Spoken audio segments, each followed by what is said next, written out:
Baik, sebelum kita lanjut, jangan lupa untuk di-like dulu ini video dan di-subscribe juga ini channel, supaya bisa terus memberikan informasi dan hiburan kepada kita semua. Kalau sudah, langsung saja kita masuk ke pembahasannya.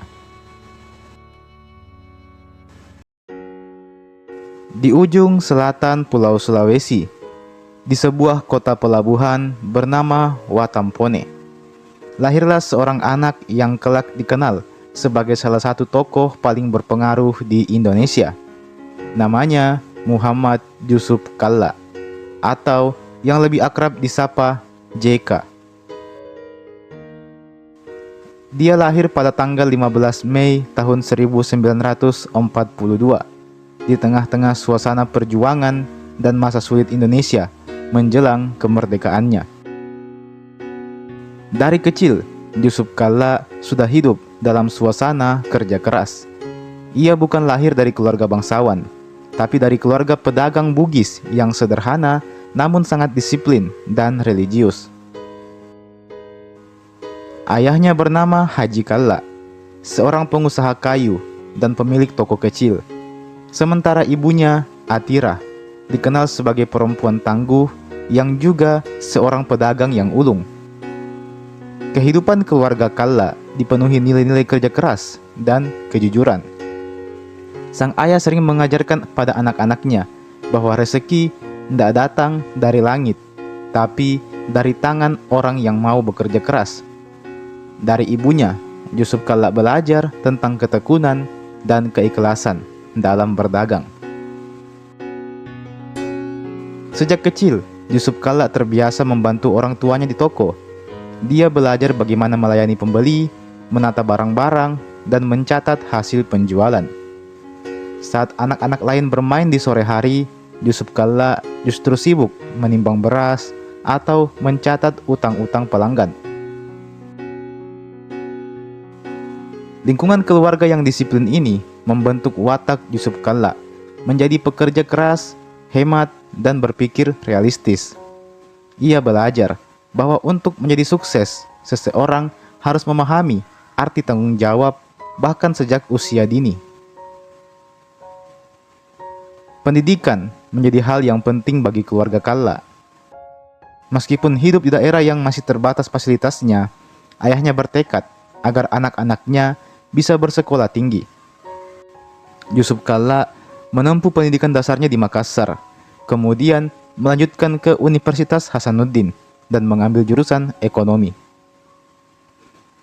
Di kampus, Yusuf Kalla dikenal bukan hanya pintar, tapi juga aktif berorganisasi. Ia sering menjadi pemimpin diskusi dan selalu punya ide-ide praktis tentang ekonomi dan pembangunan. Teman-temannya melihat, sejak muda dia sudah memiliki jiwa seorang pemimpin. Setelah lulus kuliah, Yusuf Kalla sempat melanjutkan studinya ke luar negeri, tepatnya di European Institute of Business Administration di Prancis. Di sana ia belajar manajemen bisnis modern, hal yang nantinya akan menjadi kunci suksesnya di dunia usaha.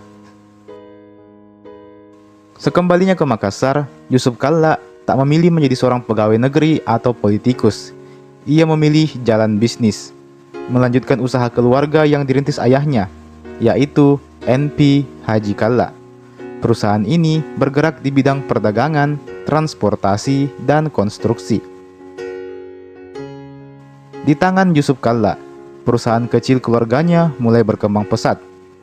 Ia membawa cara berpikir baru, mengelola bisnis dengan sistem modern, memperluas jaringan, dan berani mengambil risiko. Dari sinilah awal mula kekayaan keluarga Kalla semakin bertumbuh. Salah satu langkah besar Yusuf Kalla adalah menjadi agen resmi Toyota di Indonesia bagian timur. Ia melihat peluang besar di sektor otomotif yang saat itu masih jarang digarap. Dari situlah perusahaan Kalla Group menjadi salah satu pemain penting dalam industri kendaraan di Indonesia bagian timur. Tak hanya otomotif, Yusuf Kalla juga memperluas bisnisnya ke bidang properti, energi, transportasi laut, hingga jasa keuangan. Dia tidak pernah takut mencoba hal-hal baru, selama masih sesuai dengan nilai kerja keras dan kejujuran yang diwariskan oleh orang tuanya. Meskipun sukses dan kaya, Yusuf Kalla tetap dikenal sederhana. Dia tak pernah berlebihan dalam hidupnya. Baginya, kekayaan bukan untuk dibanggakan, melainkan untuk dimanfaatkan demi kemaslahatan banyak orang. Dari ibunya, Yusuf Kalla juga belajar tentang pentingnya berbagi. Ibunya, Atira, terkenal dermawan di kampungnya. Dia sering menolong tetangga yang kesulitan tanpa pamrih. Sikap itu menular pada anaknya, Yusuf Kalla, yang kelak dikenal aktif dalam berbagai kegiatan sosial dan kemanusiaan. Saat krisis ekonomi melanda Indonesia tahun 1998, banyak pengusaha yang tumbang. Tapi perusahaan Yusuf Kalla tetap bertahan, karena ia selalu menjaga kepercayaan dan tidak bermain spekulatif. Ia dikenal jujur dalam berbisnis, memiliki reputasi yang membuatnya amat disegani. Kesuksesan dalam dunia bisnis membuat Yusuf Kalla mulai dilirik dalam dunia pemerintahan. Dia dipercaya menjadi Menteri Perindustrian dan Perdagangan pada masa Presiden Abdurrahman Wahid alias Gus Dur. Namun peran paling besarnya datang ketika ia menjadi Wakil Presiden Republik Indonesia. Pertama, bersama Presiden Susilo Bambang Yudhoyono. Kemudian yang kedua, bersama Presiden Joko Widodo. Disinilah publik mengenal sisi lain Yusuf Kalla, seorang pemimpin yang cepat bertindak dan tegas mengambil keputusan.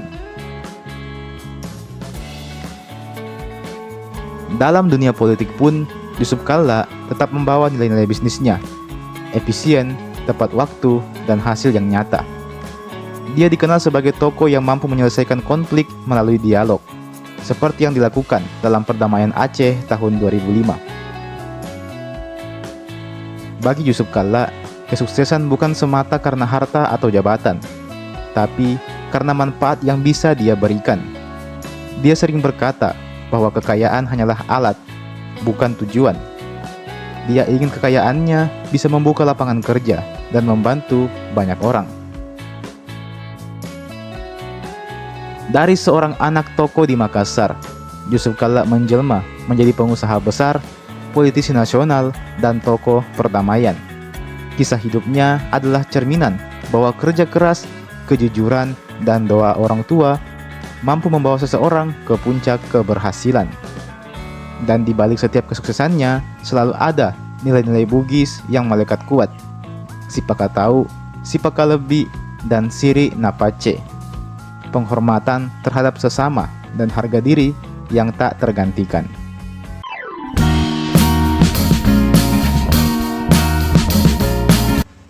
Dalam sejarah panjang Indonesia, nama Baharudin Yusuf Habibie akan selalu dikenang sebagai sosok jenius bangsa. Ia bukan hanya Presiden ketiga Republik Indonesia, tetapi juga lambang kecerdasan, nasionalisme, dan cinta tanah air yang begitu mendalam. Namun di balik kisah besar tentang teknologi dan politik, tersimpan kisah kecil yang tak kalah bermakna. Kisah tentang darah Bugis yang mengalir dalam dirinya. Habibie lahir pada 26 Juni 1936 di Parepare, Sulawesi Selatan, sebuah kota pelabuhan kecil yang tenang.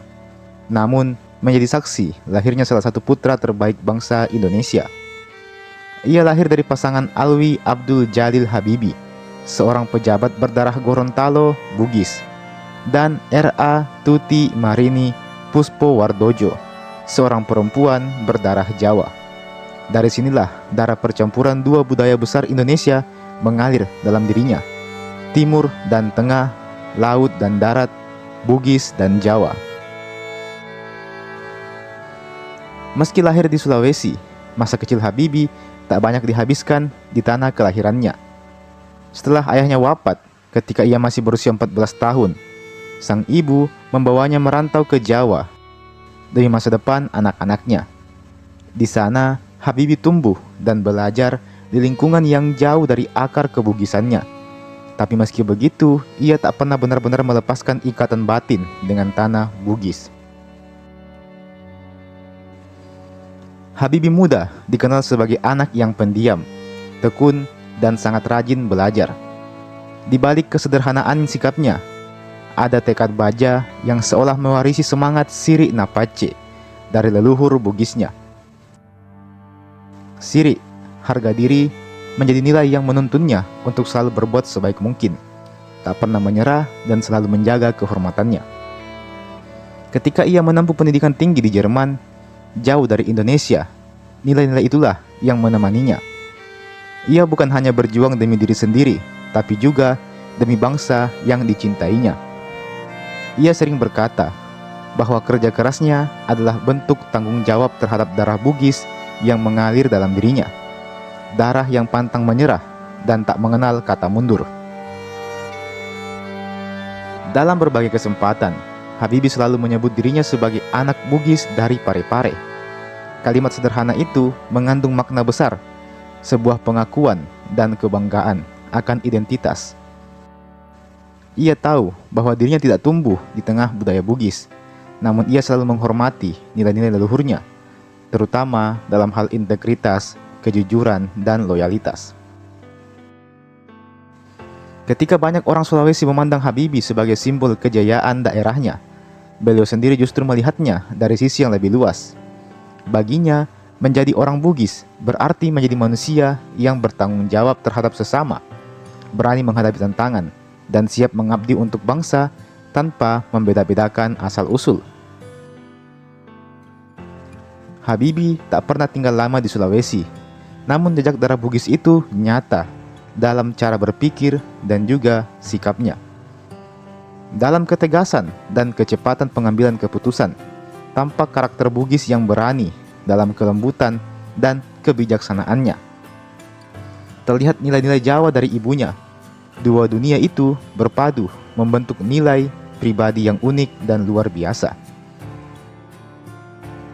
Sebagai presiden, Habibie dikenal dengan keberaniannya dalam mengambil keputusan besar. Salah satunya adalah melepaskan Timor Timur. Banyak yang menilai itu langkah kontroversial, namun Habibie melihatnya sebagai bentuk tanggung jawab moral. Ia berpegang pada prinsip bahwa kehormatan bangsa tak boleh dibangun di atas penderitaan rakyat lain. Sebuah nilai yang selaras dengan filosofi Bugis tentang harga diri dan kemanusiaan. Di luar politik, Habibie juga dikenal sangat mencintai keluarga dan cinta sejatinya, Hasri Ainun Besari. Cinta mereka menjadi legenda tersendiri, memperlihatkan sisi lembut dari seorang jenius yang keras kepala. Dalam surat dan wawancaranya, Habibie sering menyebut bahwa cinta dan kesetiaan adalah bagian dari karakter orang Bugis sejati. Habibie juga sering mengingatkan generasi muda agar tidak melupakan akar budayanya. Ia percaya bahwa kemajuan teknologi tidak akan berarti tanpa pondasi moral dan budaya yang kuat. Dalam banyak pidato, ia menegaskan bahwa nilai-nilai kearifan lokal seperti yang ada dalam budaya Bugis harus tetap dijaga dan dihidupkan di tengah arus modernisasi. Maka, meskipun fisiknya jarang menapak di tanah Sulawesi, jiwanya selalu terhubung dengan tanah Sulawesi.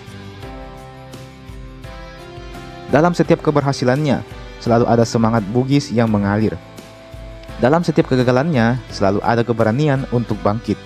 Sebagaimana para pelaut Bugis yang pantang menyerah melawan badai di lautan yang luas.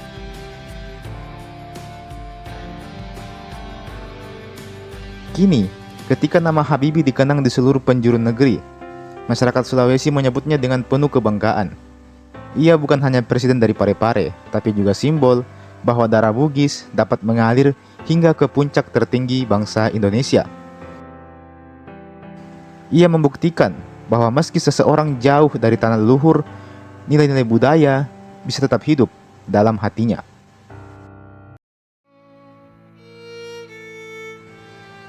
B.J. Habibie wafat pada tanggal 11 September 2019, namun warisannya tak pernah mati.